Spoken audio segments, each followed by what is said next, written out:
Բարև ձեզ, հարգելի ակնդիրներ, շարունակում ենք մեր միջազգային հարաբերություններ և միջազգային իրավունք հաղորդաշարը։ 2020 թվականի պատերազմից ի վեր Հայաստանի այսպես կոչված իշխանությունները անընդհատ խոսում են խաղաղության պայմանագրի մասին և այդ պայմանագիրը փորձ են անում ներկայացնել որպես համադարման բոլոր խնդիրների։ Իհարկե որևէ մեկը դեմ չէ խաղաղության պայմանագրի և խաղաղությունն է հիմքը բարեկեցության և պետությունների երկարատև ու անխախտ գոյության։ Բայց շատ կարևոր է հասկանալ, արդյոք այդ խաղաղությունը մեր հարևաններն ուզում են, թե իրանք այդ խաղաղության դեմ հետևողականորեն աշխատում են, պայքարում են, ստեղծում են դրա դեմ նոր հիմքեր, խարույցներ և գործիքներ։ Այսօր մենք պիտի խոսենք մի այնպիսի երևույթի մասին, ինչպիսին Արևմտյան Ադրբեջանն է, այսպես կոչված, և ես վերնագրել եմ մի երկար վերնագրով, այսպես կոչված Արևմտյան Ադրբեջանի հայեցակարգը, որպես արդի Ադրբեջանի ծավալապաշտության հիմնական խարիսխ։ Ինչու այսպես կոչված, որտեղ Արևմտյան Ադրբեջան երբևէ նման հասկացություն չի եղել, ասենք Արաքսից հյուսիս, ինչպես Ադրբեջանը չի եղել Արաքսից հյուսիս, Իրանում եղել է և կա Արևմտյան Ադրբեջան նահանգ, ինչպես Արևելյան Ադրբեջան նահանգ, բայց այսօր Ադրբեջանը այդ Արևմտյան Ադրբեջան ասածը և դա որպես խարիսխ օգտագործելը և դրա հիման վրա այլ գործիք ստեղծելը, այն է Արևմտյան Ադրբեջան համայնք ստեղծելը, ծառայեցնում է իր ծավալապաշտական նկրտումների համար Հայաստանի Հանրապետության դեմ։ Եվ այս վերջի շրջանում այս խոսույթը, Արևմտյան Ադրբեջանի խոսույթը ուղղակիորեն վերաբերում է Հայաստանի Հանրապետության տարածքին։ Տեսակետ կա, որ իբր սա ներքին քարոզչության համար է, ոչ այդպես չէ, դա իհարկե ունի ներքին լսարան, որովհետև դա է ուղեղները լվանում ադրբեջանցիների և դրա հիման վրա կառուցվում է ապագա քաղաքականությունը։ Եվ մենք կտեսնենք, որ սա պետական քաղաքականության մեկ մաս է, որը առնվազն տասնամյակների հիմք ունի,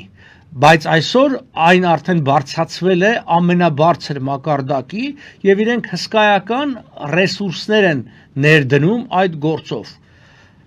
Եվ պիտի վստահորեն ասել, որ սա պարապ ծախս չի, ոչ դրամական, ոչ ջանքերի, ոչ ժամանակի։ Նրանց հեռահար նպատակն է, և ինչպես կտեսնեք պաշտոնյաների հայտարարությունից, Հայաստանի Հանրապետության ոչնչացումը։ 2022-ից հետո սա ավելի, այսպես ասած, պետական բնույթ ստացավ, մասնավորապես նախագահը իր ելույթում սկսեց հենց օգտագործել Արևմտյան Ադրբեջան բառակապակցությունը և կազմակերպել այսպես կոչված Արևմտյան Ադրբեջանի համայնքը։ Այն իհարկե հիմնվել է որպես հասարակական կազմակերպություն, բայց դուք կտեսնեք, ես ցույց կտամ, որ այն բնավ էլ հասարակական չէ, այն պետական կառույց է, որը ղեկավարում է Ադրբեջանի Միլի Մեջլիսի խորհրդարանի անդամ, որը ֆինանսավորվում է պետության կողմից և ծառայում է այդ պետության չարամիտ նկրտումներին։ Եվ պիտի ասել, որ իրենք հետևողական աշխատանքներ են տանում, այսինքն հսկայական պրոպագանդիստական, այս բառի ամենավատ իմաստով քարոզչություն են իրականացնում, գրքեր են տպում, բաժանում, միջազգային էլի այսպես կոչված գիտաժողովներ են անում և այդ գիտաժողովները գիտեք ինչպես է, տարբեր երկրներին դիմում են տարբեր մարդկանց, հասարակական կազմակերպությունների, այսպես կոչված գիտնականների, վճարում են նրանց ճանապարհածախսը մնալը և դեռ մի բան էլ ծրարի մեջ և հաճախ փոխանցվող փող են տալիս, ինչպես օրինակ արեցին, եթե հիշում եք, իրենք այսպես բնապահպանական խնդիրների միջազգային խնդիրներ էին իբր լուծում միջազգային վեհաժողով էին կազմում, դա ընդունված է։ Եվ այս կառույցը աջակցվում է այն առումով, որ հնարավորություններ է ստեղծում։ Ունի իր կայքը, այս կայքն է westernazerbaijan.com Հայաստանից այն անհասանելի է, մի քիչ հասկանալի չէ, ինչու է Հայաստանի իշխանությունները փակել սրա մուտքը Հայաստանից, որովհետև մենք պիտի իմանանք իրենք ինչ են գրում, որպեսզի հակադարձենք, եթե մենք չգիտենք ծանոթ չենք այդ տեսակետներին, երբ այդ գործիքի դեմ չեն կարող պայքարել, իսկ մյուսների համար Այսինքն լինեն օտարներ, որոնք կարող են գնել այս քարոզչության ազդեցության տակ կամ Ադրբեջանի ժողովրդի համար փակ չի։ Հետևաբար սա անիմաստ է փակել հայաստանցիների համար եւ մեզ զրկել մեր թշնամու քարոզչության դեմ պայքարելու հնարավորությունից։ Իհարկե այդ կայքը փակ է, բայց պիտի ասել, որ տասնյակ գուցե հարյուրավոր այլ կայքեր կան, որ անընդհատ անդրադառնում են այս հարցին, օրինակ հենց կայքերից մեկը Virtual Western Azerbaijan, այսինքն վերացական կամ այսպես արցանց արևմտյան Ադրբեջանը եւ ուշադրություն դարձրեք քարտեզը, ինչպիսի քարտեզ է այնտեղ արևմտյան Ադրբեջանի, դա սովետական Հայաստանի ամբողջական տարածքն է, այսինքն իրենք չեն թաքցնում եւ սա կտեսնեք, որ նրանք անգամ այս հարցում ավելի առաջ են գնացել առաջի իհարկե վատ իմաստով, քան անգամ մուսաֆատիստական Ադրբեջանն էր, որը գոնե Հայաստան ինչ-որ տարածք էր տալիս։ Եվ եթե մենք այս կայքին էլ Ադրբեջան, արևմտյան այսպես կոչված Ադրբեջանի կայքին նայում ենք, այնտեղ բավականին բաներ կա օրինակի համար։ Western Azerbaijan in ancient times, արևմտյան Ադրբեջանը հին ժամանակներում, պատկերացնում եք, չէ՞, արդեն ինչպիսի լկտիությանը ասած, ինքը Ադրբեջան հին ժամանակներում չկար, ունած Ադրբեջան։ Եվ այսպես տարբեր ենթաբաժիններով այդ կայքեջը ցուցադրում է իրենց քարոզչության համապատասխան նյութեր, իհարկե կեղծած անհասկանալի, օրինակ դնում են ինչ-որ մի քարտեզ եւ ներկայացնում են, որ իբր քարտեզը արևմտյան Ադրբեջան է, որովհետեւ կապ չունի ընդհանրապես։ Եվ անընդհատ կարևորը այն չէ, որ իրականության համապատասխանում է թե ոչ, ըստ իրենց։ Կարևորը այն է, որ մարդիկ եւ մարդկանց մեծ մասը եւ հատկապես ադրբեջանցիները սրան հավատալու են։ Եվ ցավոք սրտի այդ սերունդը մեր գլխին փորձանք է դառնալու։ Եվ Նիկոլ Փաշինյանի ու ԿՊԱ-կանների այն տեսակետը, որ իբր Լեռնային Ղարաբաղի հարցն էր մեր հակասության, հակամարտության եւ պատերազմի բուն պատճառը սխալ է եւ դրա մասին բազմաթիվ անգամներ ես եւ այլոք ասել ենք բնավ դա չէ այլ նրանք չեն ընդունում Հայաստանի Հանրապետության գոյության իրավունքը եւ սկսած արդեն 2000-ական թվականների սկզբից անգամ այն ժամանակ երբ որ իրենք պարտված էին եւ հույս չունեն միևնույնն է իրենք չէին բավարարվում Ղարաբաղի ճակերտավոր ազատագրումով իրենց նպատակն էր, ինչպես իրենք այս օրինակ 2010 թվականի հենց Ալիևի կողմից առաջ քաշած ասենք դիրքորոշումը, իլա որ Իրիվանի եւ Գյոքչայի մասին էին խոսում եւ Զանգեզուրի այսպես կոչված ադրբեջանական հողերի մասին եւ անգամ դրոշ էին ստեղծել, որը ըստ էության այսօրվա Ադրբեջանի Հանրապետության դրոշն է եւ վրան Իրիվանի խանության, այն է, այսինքն Ղաջարների զինանշանը, այդ առուծը ձեռքը սուր եւ այլն հետևից արը, որը գիտեք նաեւ շահական Իրանի, այսինքն Փեհլևիների Իրանի խորհրդանիշն էր այս առուծը, որը հին արմատներ ունի, գալիս է դեռևս հին շղճանից, որը բոլորովին կապ չունի թուրքական ցեղերի հետ։ Սա իրանական խորհրդանիշ է եւ առուծի գաղափարը եւ առուծը կա, ինչպես տարածաշրջանում գրեթե բոլոր երկրներ կամ առուծ կամ արծիվերն է, չէ, Հայաստանի Հանրապետության զինանշանն էլ պատահական չի, որ երբ որ ստեղծվում էր այս երկուսը կար, որտեվ դա էլ ավանդույթների հիման վրա է։ Հիմա այդ ադրբեջանական իրեդենտիստական գաղափարը, այսինքն իրեդենտիզմը որն է, երբ որ մի երկիր այլ երկրի տարածքների նկատմամբ նկարտումներ ունի եւ այդ նկարտումները հիմնավորելու համար տվյալ երկրում ապրող ազգային փոքրամասնության կամ այսպես կոչված պատմական կապն է, որպես հիմնավորում, որպես խարիսխ բերում դրա հիման վրա։ Եվ սա պատահական չէ, իրենց այս հիմնասյուները քարոզչական, որ սա ադրբեջանական պատմական հող է, որ հայերը եկվոր են, հայերը եկել են Հնդկաստանից 18-րդ դարում, անհեթեթ գաղափարներ, որևէ մի խելամիտ մարդ սրան չի հավատալու, բայց իրենք կարիք չունեն խելամիտներին հավատացնելու կամ համոզելու։ Իրենց նպատակն է մի քանի 100,000 ադրբեջանցու հավատացնել, որը կդառնա պատերազմի համար հրձիկների առաջի ոնց ասած խմբականակը։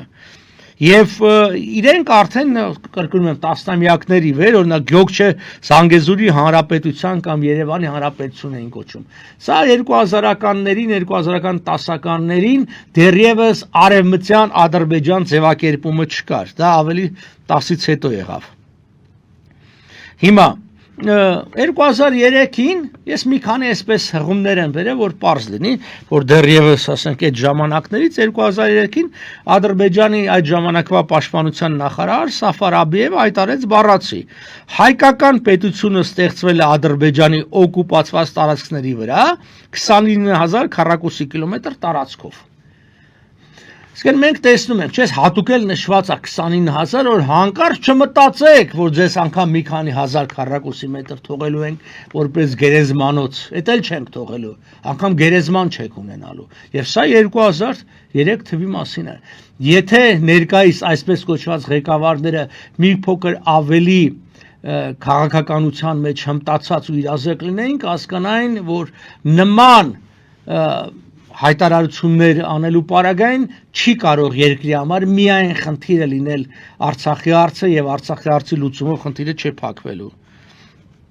2004 թվականին նույն նախարարության խոսնակը Ռամիզ Մելիքովը հանդես եկել այս նման ծայրահեղ հայտարարությամբ։ Առաջիկա, սա 2004 թվականն է։ Առաջիկա 25-30 տարվա ընթացքում Հարավային Կովկասում հայկական պետություն չի լինի։ Այս ազգը հարուցել է անհանգստություն իր բոլոր հարևանների համար եւ չունի ապրելու իրավունք այս տարածաշրջանում։ Ներկայիս Հայաստանը կառուցվել է պատմական ադրբեջանական հողերի վրա։ Ես հավատում եմ, որ 20-30 տարում այս տարածքները կրկին կանցնեն Ադրբեջանի իրավասության ներքո։ Ինչ եք կարծում։ Պաշտպանության նախարարության խոսնակը, եթե նման հայտարարություն անում եւ շարունակում է պաշտոնավարել եւ դեռ առաջ խաղացում է ունենում, արդյոք պետության դիրքորոշումը չի արտահայտում։ Իհարկե պետության դիրքորոշումը։ Ասեմ, որ 25 տարի լրանում է 2029 թվականին։ Այսինքն 4 տարի հետո, եւ մենք տեսնում ենք, որ Ադրբեջանը ոչ միայն հայտարարում է, այլ հստակ քաղաքական քայլեր է անում։ Հիմա կարող ասեք, դե պաշտպանության նախարարը, պաշտպանության նախարարության խոսնակը ներքին սպառման համար է լավ։ 2018 թվականին, երբ Ալիևը առաջադրվեց որպես նախագահի թեկնածու Ադրբեջանի իշխող Յենի Ադրբեջան կուսակցության կողմից, նա կոչ արեց այս դեղինով ադրբեջանցիների վերադարձը այս տարածքները, այսինքն նկատի իրենց ասած արևմտյան Հայաստանի, որը Հայաստանի արևմտյան Ադրբեջանի, որը Հայաստանի տարածքը։ Հայտարարեց, որ սա պետք է դառնա մեր քաղաքական եւ ռազմավարական նպատակը, մենք պետք է աստիճանաբար մոտենանք դրան։ 2018-ին այս հայտարարությունն էլ 22 դեկտեմբերին նա նախաձեռնեց մեծ վերադարձ կոչվող արշավը, որը պաշտոնական վարկածի խթանում է նախկինում Հայաստանում եւ Լեռնային Ղարաբաղում բնակեցված էթնիկ ադրբեջանցիների վերաբնակեցմանը եւ իրենք էլ այս որոշ էլի վայ հայ հայրենասերի Հայաստանն ու Ղարաբաղը անջատ են ներկայացնում, որտեղ այդ իրենց շահերից է ելնում, բայց ամեն դեպքում մենք տեսնում ենք, որ 2022 թվականին արդեն, քանի որ իրենք պատերազմը հաղթել էին, արդեն մտածում են ոչ միայն խարիսխ ունենալ, այսինքն արևմտյան Ադրբեջան հայեցակարգը որպես ծավալապաշտության խարիսխ, այլ նաև արևմտյան Ադրբեջանի համայնք կազմակերպություն ունենալ որպես ծավալապաշտության հիմնական գործիք։ Արդեն մարդիկ ասում են գործնական քայլերի եւ 22 թվականի դեկտեմբերին այնտեղ տարբեր էլի հայտարարություններ, ներկայիս Հայաստանը մեր հող, դա ասում Ալիևը գնում են Շուշի աղոթում են, կրոնական երանգներ են տալի այս ամբողջին, as the great return begins, այսինքն մեծ վերադարձը, եւ խոսում են վերադարձի մասին, արդեն համարում են որ Արցախի հարցը փակ է։ Եվ ահա սկսում է ավելի շրջանառության մեջ դրվել այսպես կոչված արևմտյան Ադրբեջանի քարտեզը եւ այլն, եւ սկսում են վերհիշել առաջի հանրապետություն իրենց քարտեզներ մեջտեղ բերել, ահա, սա առաջի հանրապետության Ադրբեջանի նկարտումների կամ պահանջների քարտեզն է, որ իրենք Փարիզի վեհաժողովին են ներկայացրել, այստեղ ավելի էս գունավորել են, որ հստակ լինի, խոսքը 19 թվականի հունիսին Փարիզի խաղաղության վեհաժողով ներկայացված է, դուք տեսեք ծովից ծով Ադրբեջանը, այսինքն Բաքվից մինչև Բաթում համարվում է իրենցը, դե բնականաբար Կարս, Զանգեզուր, Սյունիք, Արցախ, բայց գոնե Հայաստանին որպես անկլավ ինչ որ մի փոքր հողակտոր 10-11 հազար քառակուսի կիլոմետր թողել են։ Այդ էլ այսպես ասած որպես գերեզմանոց հայերին թաղելու համար, բայց գոնե ինչ որ մի բան թողել են։ Իսկ երբ որ մենք նայում ենք ներկա Ադրբեջանի կողմից տպվող քարտեզներին տարածվող, այստեղ տեսնում եք, որ ընդհանրապես ոչ մի քառակուսի կիլոմետր հայերին չեն թողնում։ Դուք այստեղ տեսնում եք իրենց նկարտումները, այն է սովետական Ադրբեջանը գումարած սովետական Հայաստանի տարածքը, որ իրանք արևմտյան Ադրբեջան, գումարած Իրանի 3 նահանգները, արևմտյան Ադրբեջան նահանգը, Ուստանը, արևելյան Ադրբեջան եւ Արդաբիլի նահանգը։ Եվ սա դեռ ամենամեծ քարտեզը չի իրենց կողմից նկարտումների, բայց սա այսպես ասած իրենց գաղափարախոսության հիմքն է։ Կրկնում եմ, որ արևմտյան Ադրբեջան եղել է սա Իրանի այս նահանգն է։ Եվ ըստ էության այդ նահանգների անունով է կոչվել Արաքսից հյուսիս, Արանը, Շիրվանը եւ մի շարք նահանգներ։ Հիմա ինչի եմ անդադ շատ խոսում եւ մեջբերումներ բերեցի 2022 թվականի դեկտեմբերին, որտեղ այդ ժամանակ էր, որ պաշտոնապես ստեղծվեց արևմտյան Ադրբեջանի համայնք կազմակերպությունը։ Եվ տեսնում ենք դրոշը, եւ տեսնում ենք Ալիևի այցելությունը, այդ կառույցին, այստեղ նկարներ են, որ այսպես կոչված արևմտյան ադրբեջանցիներ, այսինքն Հայաստանի տարածքում երբևէ ապրած ինչ որ Ադրբեջանի քաղաքական եւ մշակութային գործիչներ են, ստեղծվում է արևմտյան Ադրբեջանի հեռուստատեսություն, տեսնում եք, բազմաթիվ կայքեր են ստեղծվում, օրինակ, երբ որ ես արևմտյան Ադրբեջանի համայնք մի որոնում տվեցի, 31900 արդյունք բերեց, այսինքն իրենք լցրել են արդեն ինտերնետը արևմտյան Ադրբեջանի համայնք, արևմտյան Ադրբեջանի հասկացություններով, եւ ես վստահեցնում եմ, հաշվի առնելով թե ինչպես է աշխատում արհեստական բանականությունը, այդ ալգորիթմն է, այն է ինտերնետում արկա նյութի հիման վրա տալիս է եզրակացություն, իսկ ինքը այդպես է մտածում, ինքը չի ստեղծում որևէ բան, ինքը եղած տեղեկության հիման վրա ինչ որ մի միջինացված ընդհանրապես տեսակետ է գալի եւ ես վստահեցնում եմ, որ արհեստական բանականությունն էլ շուտով կսկսի տալ, որ այո, այդպես է, գոյություն ունի եւ այլն, որովհետեւ տեսեք, սա հենց այն հրապարակած գրքերից են, որ արևմտյան Ադրբեջանի համայնքը տպում է արևմտյան Ադրբեջան, փաստեր, փաստաթղթեր եւ իրողություններ, ինչ որ բաներ են դրում, եւ նայեք, ուշադիր նայեք, այսինքն նույն Արարատյան դաշտն է, Հայաստանի քարտեզն է այդտեղ դրված, Սևանալծով գրքի կազմի վրա նկատի ունեմ, կամ արևմտյան Ադրբեջան, մեր պատմական հիշողությունը, տեսնում եք, սա սերունդ է դաստիարակվում եւ դրսում եւ ներսում։ Նման մտքերը պատահական չեն կորչում։ Ասենք զինանշաններն են թարմացնում, ինչ որ նոր զինանշաններ, տեսնում եք, այսինքն էլի այդ սուրը ձեռքին այրուցի գաղափարը, դրոշը եւ այլն։ Այս ամբողջը տեղի է ունենում։ Եվ սա, այսինքն արևմտյան Ադրբեջան համայնքը լուրջ գործիք է Ադրբեջանի ձեռքում։ ու պատահական չի այն պահին, երբ որ հայկական կողմը հայտարարեց, որ իբր 17 կետերը համաձայնեցված են, նկատի ունեի խաղաղության պայմանագրի համար, իհարկե այդտեղ համաձայնեցված բառը սխալ է օգտագործված, պիտի ասի հայկական կողմը ընդունեց, Ադրբեջանը դեմ տվեց, հայկական կողմը ընդունեց, դրանից հետո հենց այս կառույցը օգտագործվեց որպես հիմնական խոսափող հնչեցնելու եւս 9 պայման խաղաղության պայմանագրի համար։ Մենք դրանց առանձին ես մի հաղորդում կնվիրեմ, դրան առանձին կետ առ կետ կանդրադառնանք 9 կետերին, ու հասկանանք, թե դա ինչ վտանգներ է պարունակում իր մեջ։ Եվ առաջին կետը, ես միայն այսօր դրան կանդրադառնամ, հետևյալն է, որ Հայաստանը պարտավոր է ստեղծի պայմաններ ադրբեջանցիների իրենց տներն անվտանգ եւ արժանապատիվ կերպով վերադառնալու համար։ Տեսեք ինչ ձևակերպ, իրենց տները, այսինքն որ իրենք օրինական տներ ունեն, չի խոսվում այն մասին, որ սովետական Հայաստանի կառավարությունը հատուցում է տվել ի տարբերություն սովետական Ադրբեջանից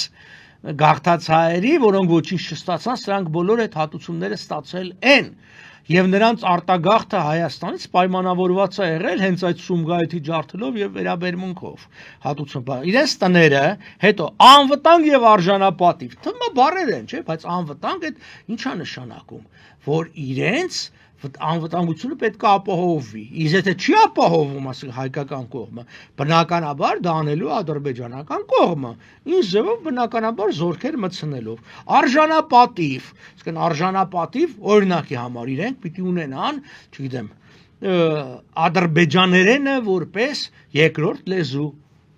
Իրենք պիտի ունենան իրավունք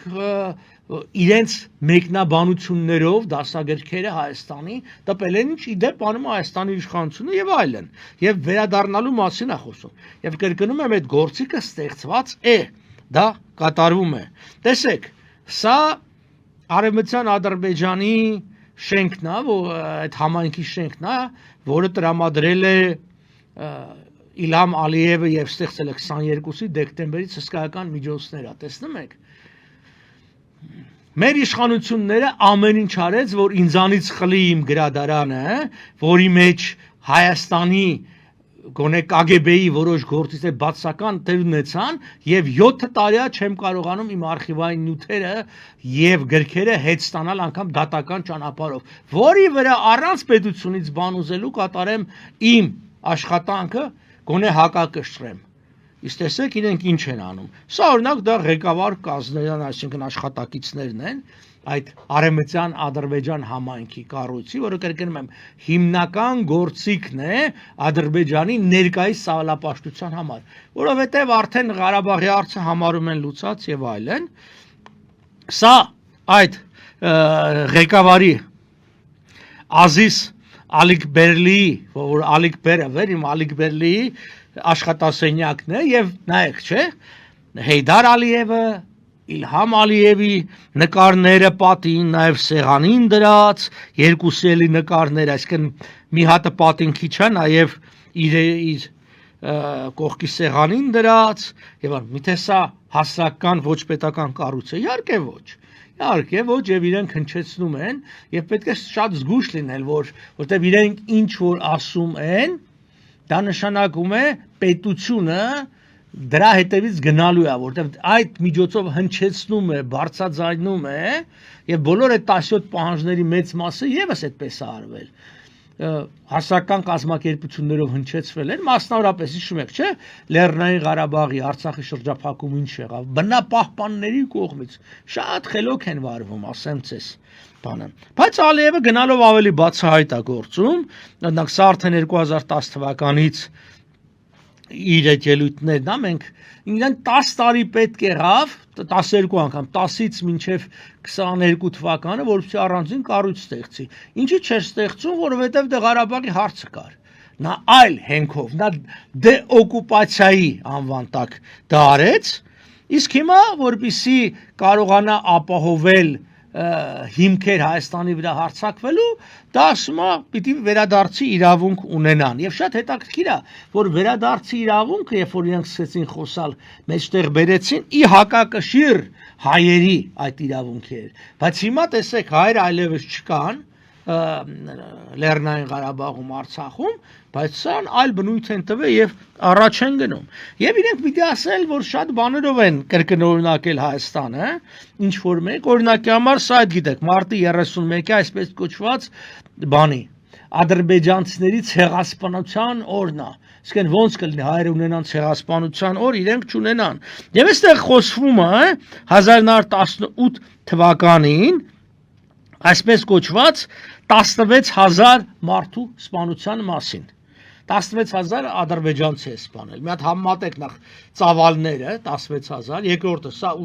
ուրճացված թիվ է եւ երրորդը իրենք ում են մեղադրում։ Իրենք ասում են, որ Ստեփան Շահումյանը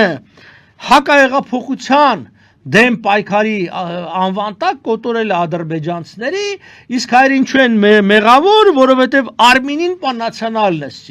Ստեփան Շահումյանը հայ է եղել իր ազգությամբ, հետևաբար ճիշտ է, բոլշևիկներն են կոտորել։ Եվ այո, եղել է հակահեղափոխական, հակաբոլշևիկյան, սովետական շրջանում դրա մասին լիքը գրականություն կա գրած, ապստամբություն, այդ այսպես խաների եւ բեկերի կողմից։ Եվ որի հետևանքով բոլշևիկները այո, ճնշել են դա,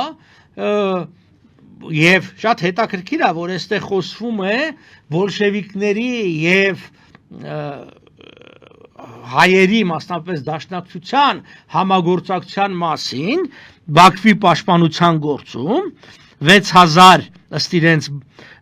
բոլշևիկներ 4000 հայերը դաշնակցության գլխավորությամբ զինվոր, բայց չի խոսում օրինակ 1200 բրիտանական զինվորների մասին, որը եւս կողքի կռվում են։